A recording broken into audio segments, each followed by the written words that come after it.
Hey guys, today we're going to be learning about the use of will and going to. In English, we use will and going to talk about future actions, but they have important differences that depend on the situation. Let's explore those differences in detail. Let's start with will. We use it in certain situations where we're not planning something in advance. Instead, it's used for decisions made at the moment, predictions, offers, and promises. And the structure is simple: will and the base form of the verb. For example, I will go or she will study. Now, let's talk about going to. We use this form when we talk about plans or intentions that we've already decided on, or when there's a clear evidence that something will happen. The structure for going to is am, is, or are plus going to, and then the base form of the verb. For example, I'm going to study or she's going to cook. Now, let's see the difference between will and going to. So, the use of will. The first, spontaneous decisions. You use will when you decide to do something at the moment of speaking. For example, I'm hungry. I will make a sandwich. In this phrase, you decide this just now. The next one is predictions based on opinions of or general thoughts. You use will for predictions without clear evidence, often based on your beliefs or thoughts about the future. For example, I think it will rain later. This phrase is not solid proof, just a guess. The next one is a third use of will. That's the offers, promise, and requests. Will is used when making an offer to do something, a promise or a request. For example, don't worry, I will help you move. In this phrase, you're making a promise on the spot.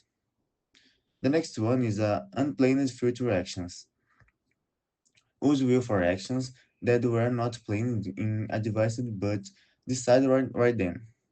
For example, the phone is ringing. I will answer it. In this phrase, this wasn't planned early, right?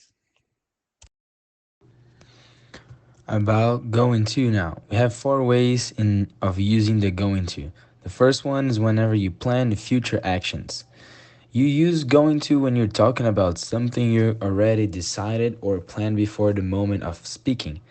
One perfect example of this is I'm going to visit my parents this weekend, which means you already planned this before it happens. The second one is predictions based on an evidence. So you're going to use the going to for predictions when there's clear evidence for what's going to happen.